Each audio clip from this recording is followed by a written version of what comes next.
ranking officer, I yield to you to be the chair if you'd like. Well, actually, we're not a joint committee. We're two committees meeting jointly. Ooh. So, are we live? Okay, we are Joint Conference Committee on House Bill 49, agency fee revisions. Do we typically call roll at these things?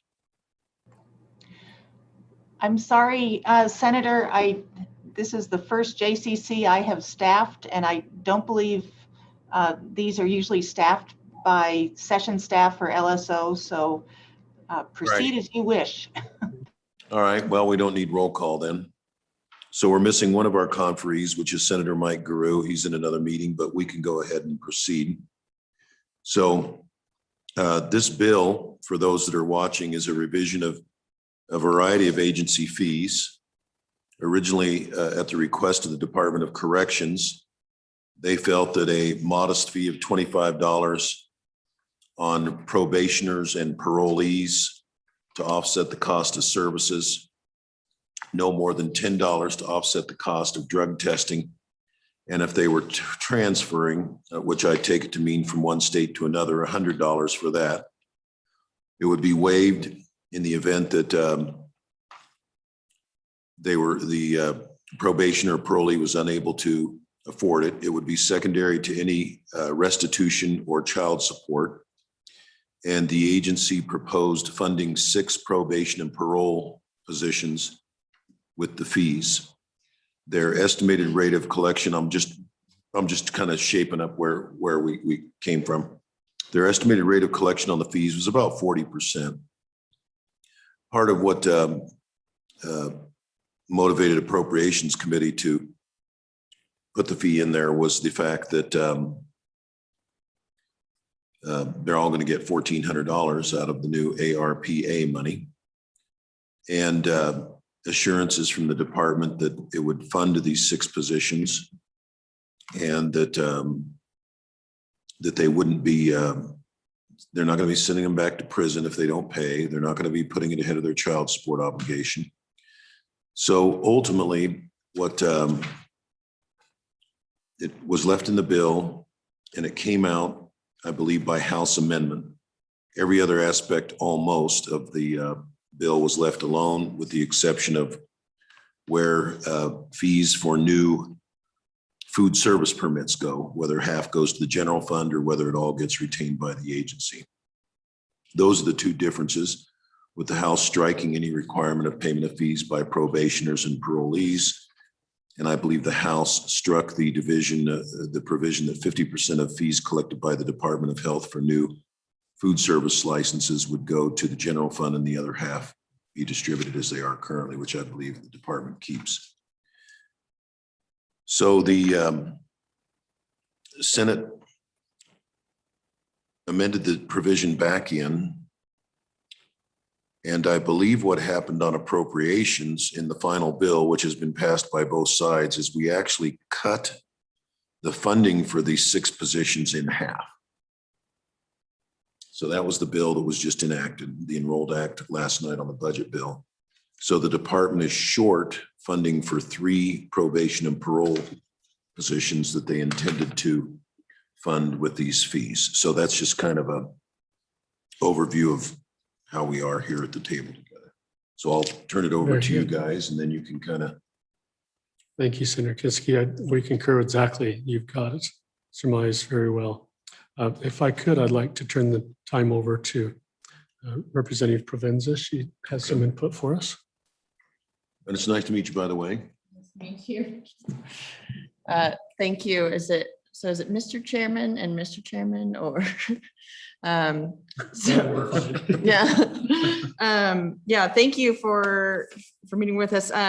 Basically, the conversation that the House side had was that while it conceivably makes sense that you would ask people to pay for the costs that they are incurring, the problem then becomes that many of these people cannot pay. And so what ends up happening that we've seen in other states with counties that are more rural is oftentimes they're paying something more like $1.14 per dollar that they collect. So the collection of these fines and fees costs the state more. So maybe in the short term, while we have the COVID funds for some of these folks, they might be able to keep up right now. But as soon as that money is gone, we're looking at spending maybe somewhere between somewhere around 115% of the fine and fee revenue that we would collect. So the unfortunate reality is, although it would be great to be able to generate revenue, pay for the structure, the evidence does not suggest that. And so what we ended up doing was walking away from that, knowing that it comes with a high cost later on.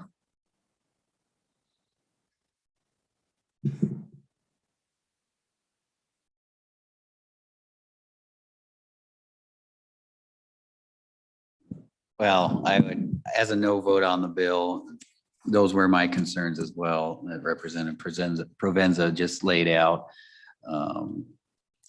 So I really don't have anything else to add. This collection rate of 40% is not very good. I don't see it getting any better, even if we raise the fees. So still a no on the bill. And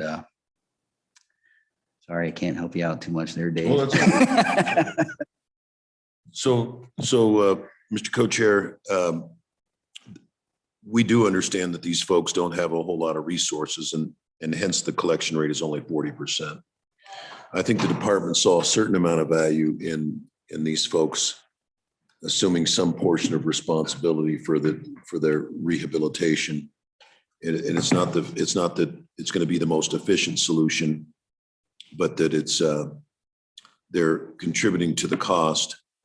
And so plan B is we just leave the department high and dry on 3 probation and parole positions that they need to properly supervise these folks and reintegrate them into society. Welcome. Sorry.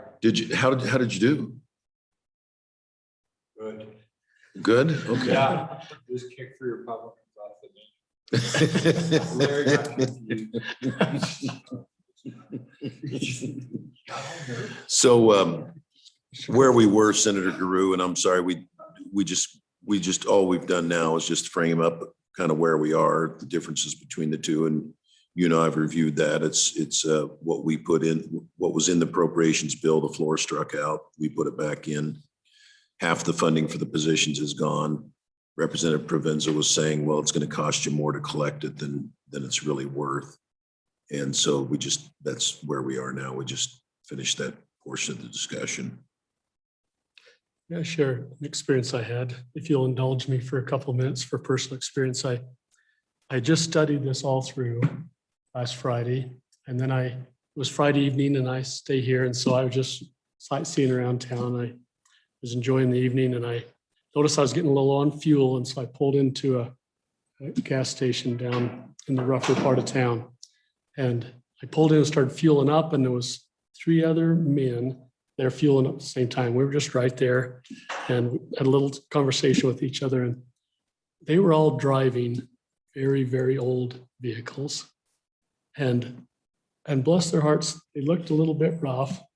And the 2 of them drove away. One barely got his old Suburban started. And then the last fellow, he got in his car and the car wouldn't turn over. And so he got out and asked me if I'd help him jump his car. And I did that. And he was so cordial to me.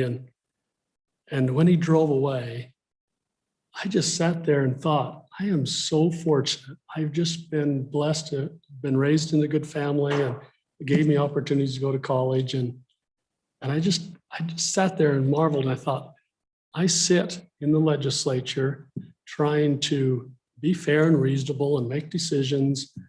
And I thought these 3 fellows, we try to do scholarships for that age group in the 20, 30 age to get them back to college. These guys are probably not in that category. They will never, they're just products. And I thought of this, they could, of all 3 of them, been parolees. And I just had felt an over sense of, why are we killing these people when they really are down at the worst position in their life, and they probably have family at home that could better use this money? So I just had a rare compassionate moment. So I really felt like we just need to just let this one go and not try to get more money for government, maybe do a little more compassion and let those people carry on in their difficult situations. So what it's worth, that those are my. So all three were experiences. violent felons out on probation? I don't know. They were sure court. I have no idea. Mm. I just felt for the group of people that we're talking about, parolees. They do not have an easy life, and they're probably, the majority of them, destined to literally live just hand to mouth every single day of their life. And I feel for their families. I'm not sure that those people could not be using grocery money. And so I'd encourage us to be a little err on the side of compassion as we work these fees and make the final decision today. What about all the other fee increases in the working families that are impacted by those? And An argument against the whole bill. yeah, I'm Argument really the against opposite. taxes. No, I know. I just telling you, last Friday night, I just Yeah. had a little epiphany about how Yeah. blessed I am and unfortunate this group is. You don't mind if I borrow that phrase, a rare moment of, what did you say? A rare moment of empathy? Is that what you said? My wife would suggest that's the case. Yeah, a yes. rare moment of empathy. Let's remember that one. That's a good one. I'm going to add that to the lexicon. Well, maybe we need to caucus a little bit and think about your empathetic response here. Maybe, or perhaps, Mr. Co-Chair, if maybe we should throw some ideas first. And then Oh, we if can you have talk some to ideas, I'm always willing for ideas to be thrown. Representative Hunt, I'll throw an idea on the table and see. Maybe you don't have one. If you have one, would you mind? Mr. Co-Chair, off the top of my head, nothing in particular.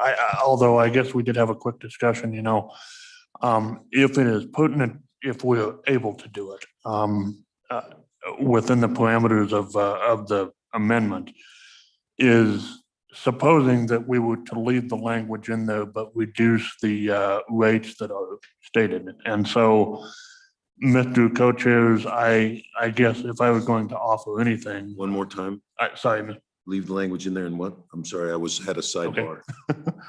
Anyway,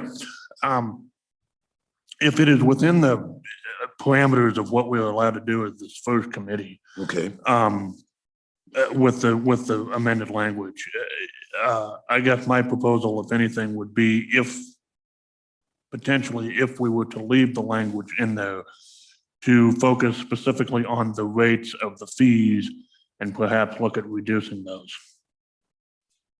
Picking the numbers down. Mhm. instead of just- Specifically, I would propose slash it in half evenly. So, Mr. Co-Chairs, that would be my suggestion. well, it gets the department a position and a half back. Representative Provenza, did you have a build on that as well?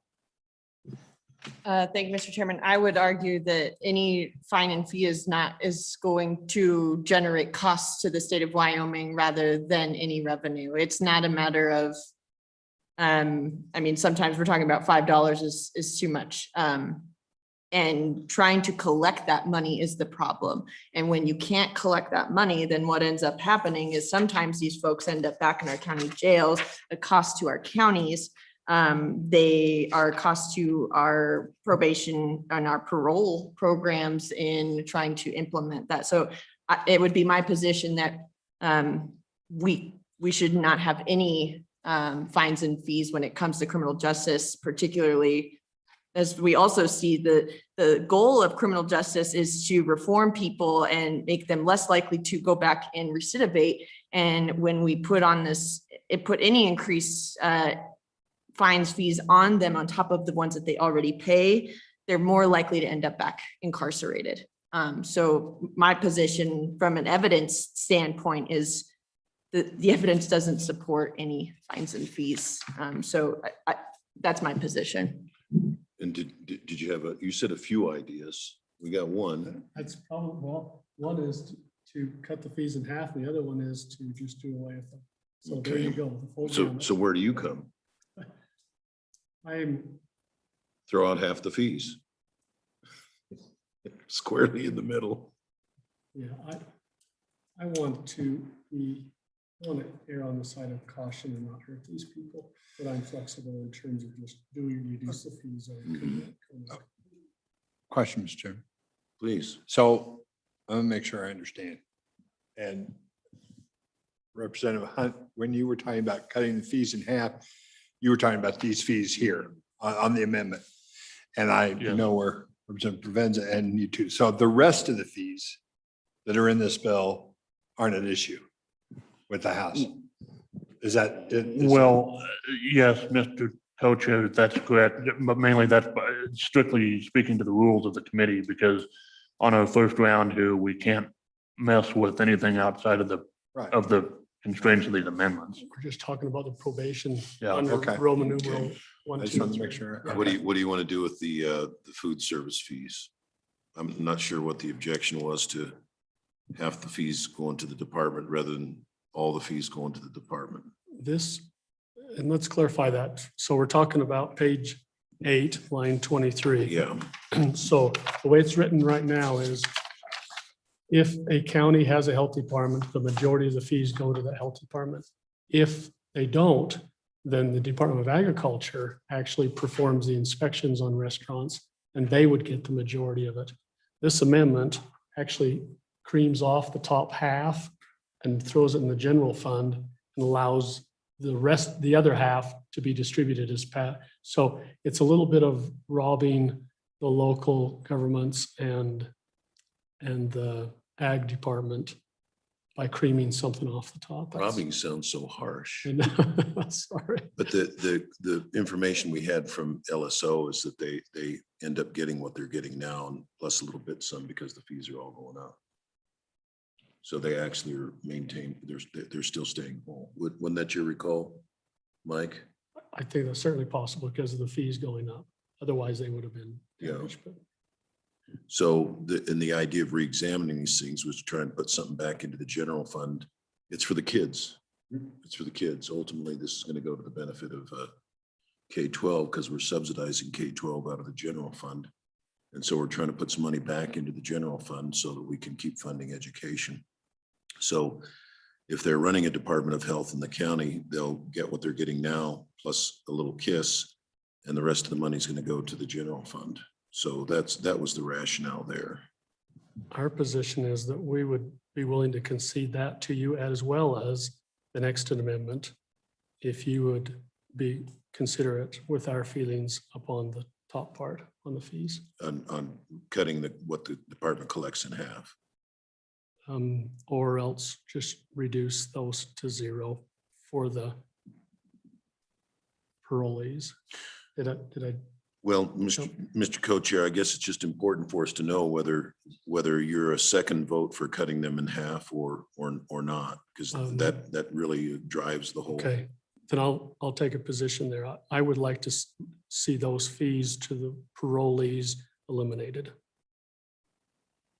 So you're not going to second Representative Hunt's carefully crafted motion? Or, we need some empathy for the kids. We're just going to do it for the general fund. Go ahead, Mike. Well, I. Turn your mic on, Mike. Mike. Mike, that's me. I agree. I think that would be a reasonable compromise. What do you think, Senator Biden? You have very rare moments of empathy. Come on. Even rarer than mine.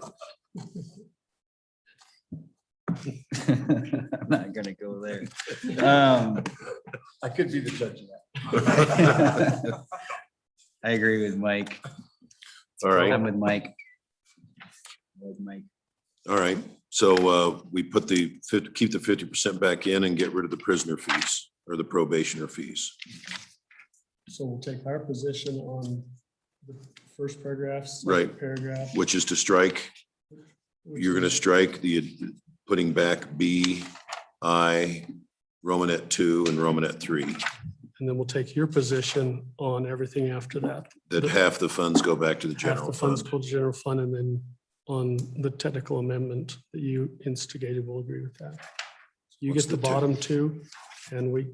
get What is the top two. technical amendment? I guess I hadn't looked at that.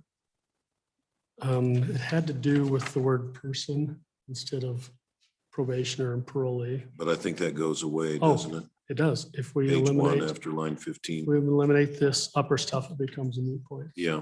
That's right. So how do we prepare these conference committee reports? Do we prepare them? I've asked that question, and Donna is going to come down and we're going to write the notes up. It actually is supposed to go back to the House attorney and he'll actually prepare it, and then you and I will review. the Okay. draft. And do all three? And then the chairs sign in red and everybody else sign? All 6 of us. Okay. And are you going to be back out on the floor for committee of the whole? Because we can get this done in a matter of minutes, I would think. Well, it's going to take Josh an hour to write it up. I'll hand deliver it. Oh, to you don't know Josh like I know Josh. He's good, isn't he? We'll get it to you as soon as Josh writes it Okay. up, and then you can look at it. We will be in committee of the whole all afternoons. All right. Well, that sounds good. Good. Thank you. Appreciate it. Thank you much. Representative Simpson, shall I stop the YouTube?